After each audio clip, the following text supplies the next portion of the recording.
Hello, ladies and gentlemen. So now we're going to start with this percentage problem. This is going to be our example one. The question, let's read it together. It basically says 3 is what percent of 60?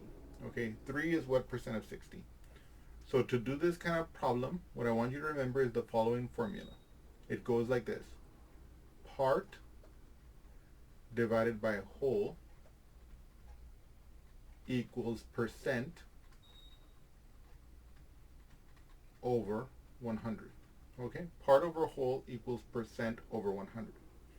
And here what we need to determine is we need to determine what is our part, what is our whole, and what is our percent. In this case, they tell us that 3 is what percent of 60. So 3 will be the part, 60 will be our whole, and our percent is what is unknown to us. So we will place a stand-in for it, which will be x. Okay, that's great. Let's do that here. So now let's plug into our formula. So our part is 3, our whole is 60, and that will equal to x over 100, again, where our x is standing in for our percent. Now, okay. Let us now copy this and move it up here to the right where we can actually calculate with this. Okay, let's do that real quickly here.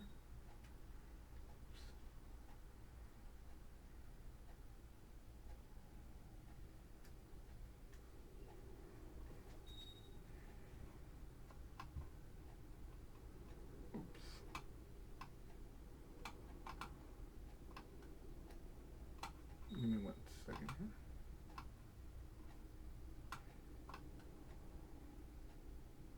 Okay, perfect, right there. So now here, what we can do is we can start by simplifying this fraction on the left. But we don't have to, so let's go without doing that, just to, yeah. So we remember the following fact though. If, and I want you to remember it like this, if A over B is equal to C over D, then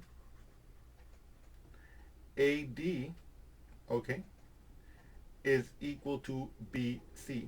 You can see that if A over B is equal to C over D, then this A divided times this D will equal to B times the C.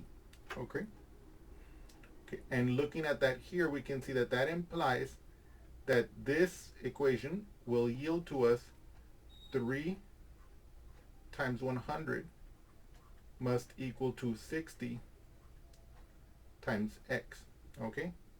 Because, again, A over B equals C over D implies that AD, the 3 times 100, is equal to the B times C, which is 60 times x. Now, we know that 3 times 100 will give us 300. And this will equal, what's 60 times x? It's just 60x. Okay? Okay. So now what do we do?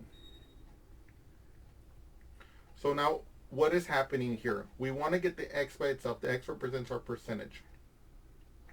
We have the 60 right next to the x, which means that 60 is multiplying x. What's the opposite of multiplying by 60? Dividing by 60. So what I'm going to do in the next line is I'm going to divide both sides by 60. So I get 300 divided by 60 is equal to x. Now what I have to do is I have to simplify this fraction. Well, first of all, when I have 300 divided by 60, you see that 0 on the end, I can cancel that out.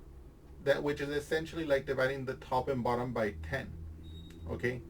So I get x is equal to 30 divided by 6.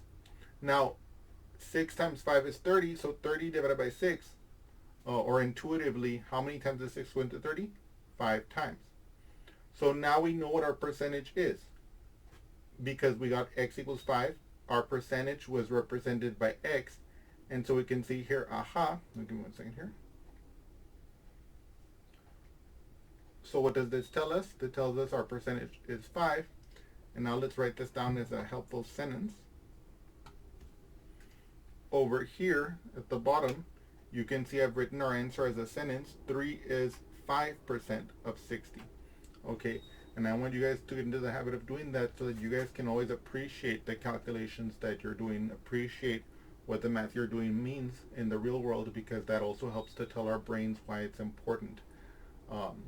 Okay, with that, let's proceed to our next question.